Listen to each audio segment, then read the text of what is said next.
না থাকলে দ্যাট এর টান হবে শুধু টু প্লাস ভার্ব ওয়ান।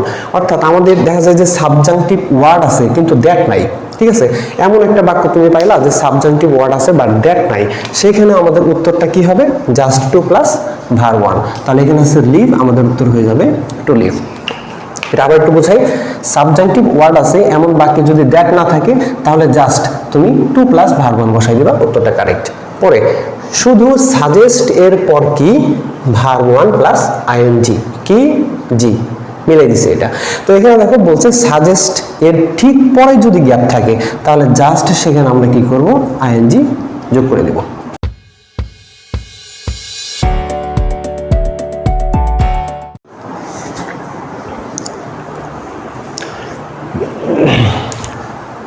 আসসালামু আলাইকুম সুপ্রিয় চাকরি প্রত্যাশী ভাই ও বোনেরা এবং যারা 2024 সালে এইচএসসি পরীক্ষা দিছো, যারা এবছর বিশ্ববিদ্যালয়ে ভর্তি পরীক্ষা দিবা অথবা কৃষি উচ্চ পরীক্ষা দিবা, তাদের জন্য আজকের এই ক্লাসটা কিন্তু খুবই দুর্দান্ত একটা ক্লাস হতে যাচ্ছে।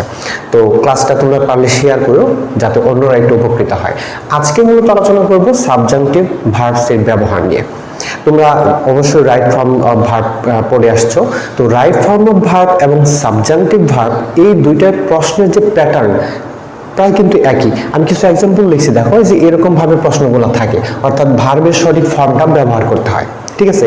তো রাইট ফর্ম অফ ভার্বের নিয়ম অনুসারে যদি তুমি এরকম প্রশ্ন সলভ করতে যাও তাহলে দেখবা তোমার উত্তরটা ভুল হয়ে গেছে, কারণ সাবজাংটিভ ভার্বস এবং রাইট ফর্ম অফ ভার্ব আলাদা, কিন্তু ব্যবহারটা আলাদা। তো এখান থেকে প্রত্যেক বছরই প্রশ্ন আসে। তো জাস্ট এই 5 মিনিটের ভিডিও যদি তুমি দেখো তাহলে নিশ্চিত থাকতে পারো যে একটা বা দুইটা নাম্বার তোমার কনফার্ম হয়ে গেল। তো কথা না বাড়িয়ে সরাসরি ক্লাসে চলে যায়। তো তার আগে বলতে চাই, যেহেতু সাবজাংটিভ ভার্ব নিয়ে কথা বলবো, সাবজাংটিভ ভার্বসগুলো যারা চিনো না তাদের জন্য একটা শর্টকাট ভিডিও দেওয়া আছে। একটা লাইন, জাস্ট একটা লাইন তুমি মুখস্থ রাখলে সাবজাংটিভ ভার্বগুলো মুখস্থ রাখতে পারবা। সেই ভিডিওটা ডেসক্রিপশনে লিংক দেওয়া থাকবে, দেখে নিও। তো আজকে মূলত আলোচনা করবো যে সাবজাংটিভ ভার্ব যদি একটা বাক্যে থাকে তাহলে কিভাবে আমরা সেটা আনসার করব। তো যারা গ্রাম অঞ্চলে থাকো তারা একটা কথা সবসময় শুনে থাকবা যে জাতের মধ্যে কুজাত হয়েছে, ঠিক আছে? তো আমাদের রাইট ফর্ম অফ ভার্বের ভিতরে মানে ভার্ব যতগুলো আছে, এই ভার্বগুলার যদি শ্রেণীবিন্যাস করা হয়, এই ভার্বগুলোর মধ্যে একটা কুজাত আছে, সেটা হচ্ছে সাবজাংটিভ ভার্ব। এই সাবজাংটিভ ভার্ব কোনো জাতেরই না, এই নিজে একলা এক জাতের। এই ভার্বের কোনো নিয়মই মানে না, এ যা মন চাই তাই, মানে একলে একদিকে আর কি। তো তুমি যদি ভার্বের ফর্ম বসানোর সময় এই সাবজাংটিভ শব্দ বা ওয়ার্ডযুক্ত বাক্যেও যদি তুমি অন্যান্য ভার্বের যে নিয়ম সেই নিয়ম অনুসারে যদি ভার্বের ফর্মটা বসাও তাহলে কিন্তু উত্তর ভুল হয়ে যাবে, কারণ এই কুজাত একাই এক নিয়ম অনুসরণ করে। তো দেখো, যখন সাবজাংটিভ ওয়ার্ড থাকবে, আমাদের এমন যদি বাক্য থাকে যেখানে আমাদের কি আছে? সাবজাংটিভ ওয়ার্ড আছে, তো ওই বাক্যে কোনোদিনই ভার্ব ওয়ান হবে, ভার্ব ওয়ানের সাথে এস বাই এস যুক্ত হবে না। আমরা অনেক সময় লিখি না, প্রেজেন্ট ইনডিফিনিট টেন্সে সাবজেক্ট যদি থার্ড পারসন সিঙ্গুলার হয় তাহলে ভার্বের সাথে এস বাই এস করি। যেমন হি গিভস মি মানি, এই বাক্যটা, এই দেখো ভার্বের সাথে কি করছি? ইএস যুক্ত করে দিচ্ছি। তো সাবজাংটিভ ওয়ার্ড যদি থাকে তাহলে জীবনে ওই বাক্যে ভার্বের সাথে এস বাই এস যুক্ত হবে না, মাথায় রাখবে এটা। তো যদি তুমি সাবজাংটিভ ওয়ার্ড থাকা সত্ত্বেও ভার্বের সাথে এস বাই এস যোগ করো, উত্তর ভুল। তারপর কি বলছে? ভার্বের আগে সাহায্যকারী ভার্ব হয় না। আমরা প্যাসিভ বাক্যে লিখি না, যেমন দ্য লেটার ইজ রিটেন, বাক্যটা কিন্তু সঠিক, ভুল নাই। বাট এই বাক্যে যদি সাবজাংটিভ ওয়ার্ড চলে আসে তাহলে কিন্তু বাক্যটা ভুল হয়ে যাবে। সাবজাংটিভ ওয়ার্ড আছে এমন বাক্যে তুমি কোনোদিনই ভার্ব 3 এর আগে সরাসরি অক্সিলারি ভার্ব লিখতে পারবা না। Am, is, are, was, are, have, has, shall, should, can, could কিচ্ছু দিতে পারবা না, অসম্ভব, দিলেই ভুল। তো সাবজাংটিভ ভার্ব দেখছো কি লেভেলের কুজাত, এ কত বড় বজ্জাত। এ থাকলে কোনোদিনই এইভাবে আমরা প্যাসিভ করতে পারবো না। তাহলে ভার্বের সাথে এস বাই এস হয় না সাবজাংটিভ থাকলে, ভার্বের আগে সাহায্যকারী ভার্ব বসে না, এবং কোনোদিনই ভার্বের টু হবে না। আমরা কিন্তু লিখতে পারি যেমন হি হেল্পড মি, বাক্যটা কিন্তু কারেক্ট।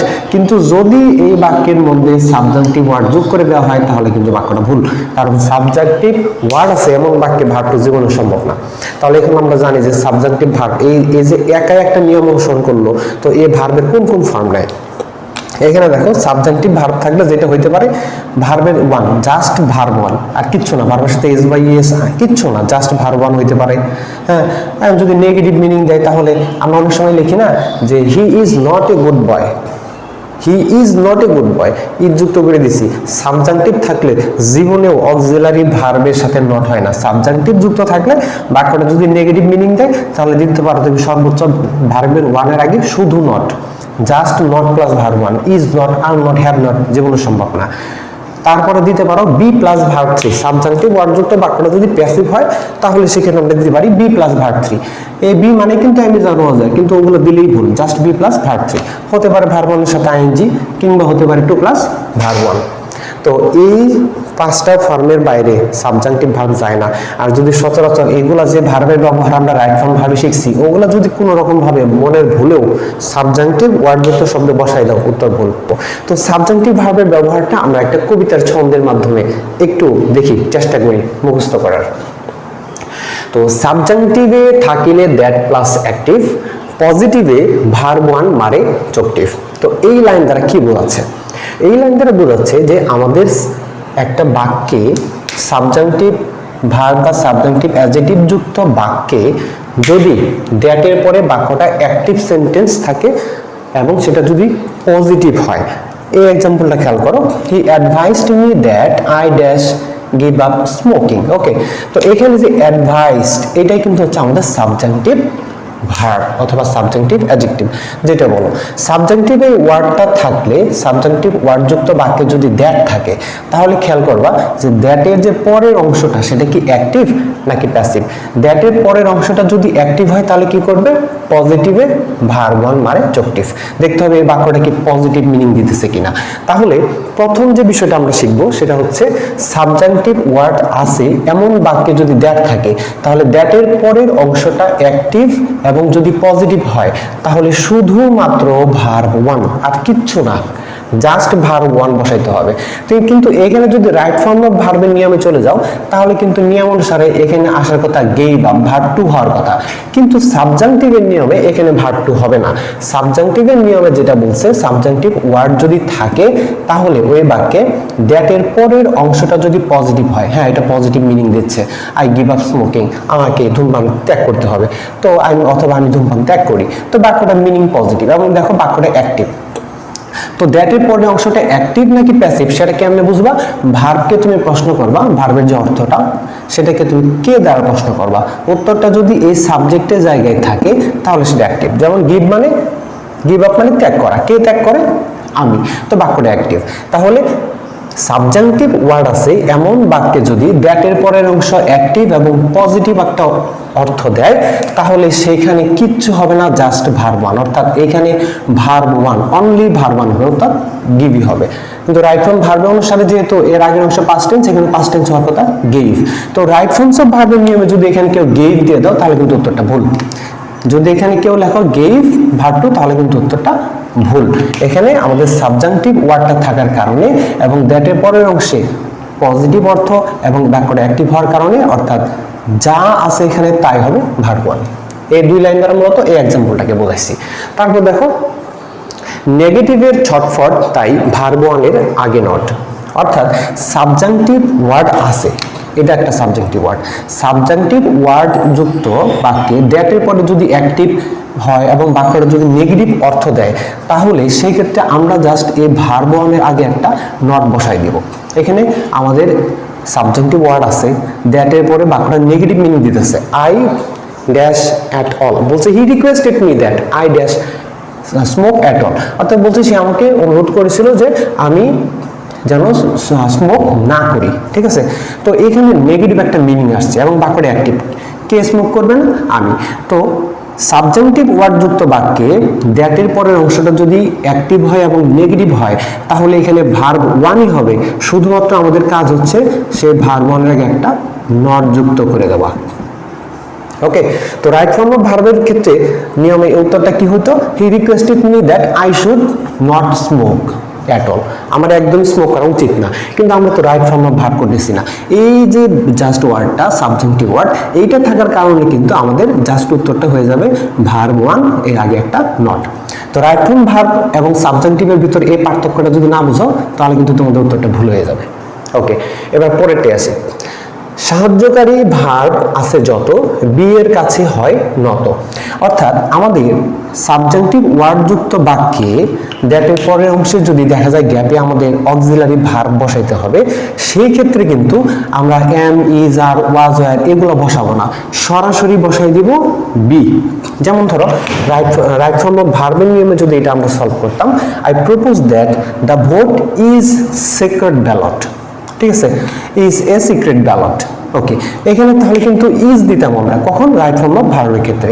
কিন্তু যখনই তুমি সাবজেক্টিভ ওয়ার্ডগুলো জানবা তখন তোমাকে বুঝে নিতে হবে সাবজেক্টিভ ওয়ার্ডগুলো থাকলে তখন এখানে আমরা আর অক্সিলারি ভার্বের জায়গায় এম, ইজ, আর, ওয়াজ, আর বসাইতে পারবো না, আমাদের সরাসরি বসাইতে হবে বি।